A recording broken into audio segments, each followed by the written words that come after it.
السلام علیکم ورحمۃ اللہ وبرکاتہ۔ الحمد للہ وسلام علی عباده الذین اصطفى، اللہم صل وسلم علی نبینا محمد صلی اللہ علیہ وسلم، اما بعد۔ حضرت محترم، کتاب البیوع خرید و فروخت کے احکام و مسائل آپ کے سامنے اختصار کے ساتھ بیان کیے جا رہے ہیں۔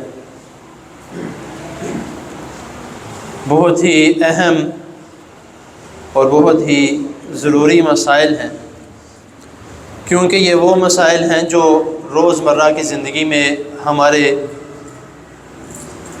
معاملات میں، ہمارے کاروباری نظام میں یہ مسائل ہمیں دیکھنے کو، سننے کو ملتے ہیں، لیکن بہت کم لوگ الا ماشاءاللہ ایسے ہیں جو ان مسائل کا حل جانتے ہیں۔ وہ کیونکہ یا تو انہوں نے پڑھے ہوتے ہیں یا انہوں نے اچھے طریقے سے سنے اور سمجھے ہوتے ہیں۔ ہم یہ سمجھتے ہیں کہ کاروباری مسائل اتنے ضروری نہیں ہیں جتنے ہمارے لیے سکلز ہیں، کہ بس کاروبار کرنا آنا چاہیے، کاروباری دماغ ہونا چاہیے، وہ سب سے بیسٹ ہے۔ لیکن اگر ہمارے اندر سکلز ہے، ٹیلنٹ ہے، اس طرح کی تمام چیزیں ہیں، لیکن کاروباری مسائل کا علم نہیں ہے، تو میرے حساب سے کسی کام کا نہیں ہے۔ کیونکہ ہم جو کچھ اپنی زندگی میں کر رہے ہیں وہ صرف اور صرف اپنا پیٹ بھرنے کے لیے اور اس دنیا کے معاملات کے لیے۔ اگر دنیا کے معاملات میں ہم دین کو شامل کرتے ہیں اور دین کے مطابق اپنی دنیا کو چلاتے ہیں تو ہمارے لیے عبادت بھی ہے اور وہ ہمارے لیے صدقہ جاریہ بھی ہے، اور یہی جو معاملات ہیں وہ ہمیں پھر آخرت میں کام آئیں گے۔ آپ کوئی کاروبار کرتے ہیں، اس کو دین کے مطابق چلاتے ہیں، تو ایک کاروبار آپ کے لیے عبادت ہے۔ آپ کاروبار کرتے ہیں، اس کو دین کے مطابق چلاتے ہیں، تو اس کا اجر آپ کو قیامت والے دن ملے گا۔ کاروبار کرتے ہیں، اس کو دین کے مطابق چلاتے ہیں، اس کا اجر آپ کو آپ کی قبر میں ملے گا۔ وہ کیونکہ یہ عبادت ہے۔ ہر وہ عمل جو دین کے مطابق کیا جائے وہ ہمارے لیے عبادت ہے۔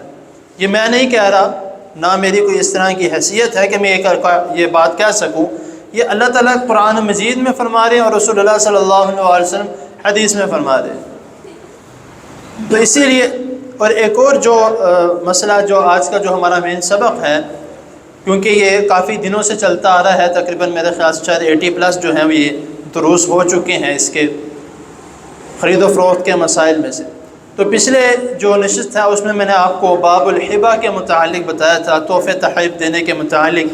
آگے جو نیا سبق ہے باب اللقطۃ، یہ لام کے ساتھ ہے، لام کے اوپر پیش، قاف کے اوپر زبر، طا کے اوپر زبر، اور تا جو گول جسے کہتے ہیں، دو آنکھوں والی، دو نقطوں والی، اس کے نیچے سے۔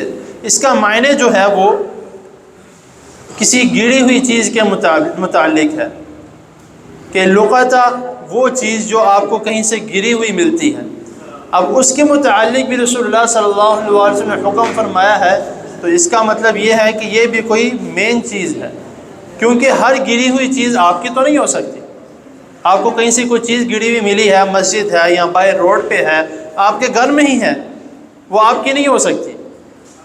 ہو سکتا ہے آپ کے گھر کوئی مہمان آیا، اس کی گر گئی ہو سکتا ہے کہ آپ کی نہیں تو آپ کے والد کی، والدہ کی، بھائی کی گر گئی ہو، لیکن اس کے اوپر آپ کا قبضہ ہرگز نہیں ہو سکتا۔ اس کے متعلق بھی رسول اللہ صلی اللہ علیہ وسلم باقاعدہ احادیث اور باقاعدہ تفصیل کے ساتھ بتایا۔ آپ یہ سوچ سکتے ہیں، اپنے وہم و گمان میں بھی لا سکتے ہیں کہ اتنی معمولی سی چیز جس کو ہم معمولی سمجھتے ہیں، کہ کسی کی گری ہوئی چیز اٹھا لی، اس کا استعمال کر لیا، ہم کہتے ہیں کہ یار مجھے تو گری ہوئی ملی تھی، اب مجھے کیا پتا اس کا مالک کون ہے، میں کیا کروں، تو اس لیے میں نے استعمال کر لیا۔ ایسا بالکل بھی نہیں ہے۔ جو حدیث میں جو آتا ہے، دو قسم کی لقطہ ہے، یعنی کہ دو قسم کی چیزیں ہیں جو گری ہوئی انسان کو مل سکتی ہیں۔ اس میں ایک چیز وہ ہے جو معمولی ہے، جس طرح کھجور ہے، جس طرح آپ اگر رستے میں چل رہے ہوں، کسی جو کوئی سبزی والا گزر رہا ہے، کوئی فروٹ والا گزر ہے، اس کی کوئی سبزی گر گئی ہے یا کوئی فروٹ گر گیا، وہ آپ استعمال میں لا سکتے ہیں۔ کیونکہ اس کے متعلق رسول اللہ صلی اللہ علیہ وسلم کی باقاعدہ حدیث ہے۔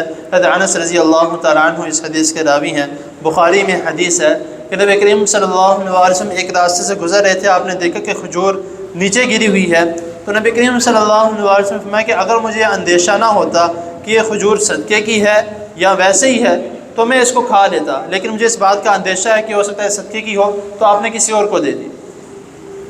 تو اس سے معلوم ہوتا ہے کہ اگر کوئی معمولی چیز ہے تو اس کو ہم اٹھا کے استعمال کر سکتے ہیں، کیونکہ ایسی چیز ہے جس کا اگر انتظار کیا جائے زیادہ دیر تو وہ خراب ہو سکتی ہے، اس کو ہم استعمال کر سکتے ہیں۔ لیکن اگر کوئی قیمتی چیز ہے اس کے متعلق ایک الگ حکم ہے، وہ انشاءاللہ تعالی میں اگلی نشست میں بتاؤں گا۔ تو اسی لیے ہر گری ہوئی چیز جس کے متعلق نبی کریم صلی اللہ علیہ وسلم نے احکامات ہمیں بتائے ہیں، ہمیں ہدایات دی ہے، وہ اس پہ ہم قابض نہیں ہو سکتے، اس پہ ہم قبضہ نہیں کر سکتے۔ تو اسی لیے اس کے متعلق بھی جاننا ہمارے لیے بہت زیادہ ضروری ہے۔ اللہ تعالیٰ کی حضور دعا ہے اللہ تعالیٰ ہمیں جو سنا اس کو سمجھنے کے، اس پر عمل کرنے کی توفیق عطا فرمائے۔ جزاکم اللہ۔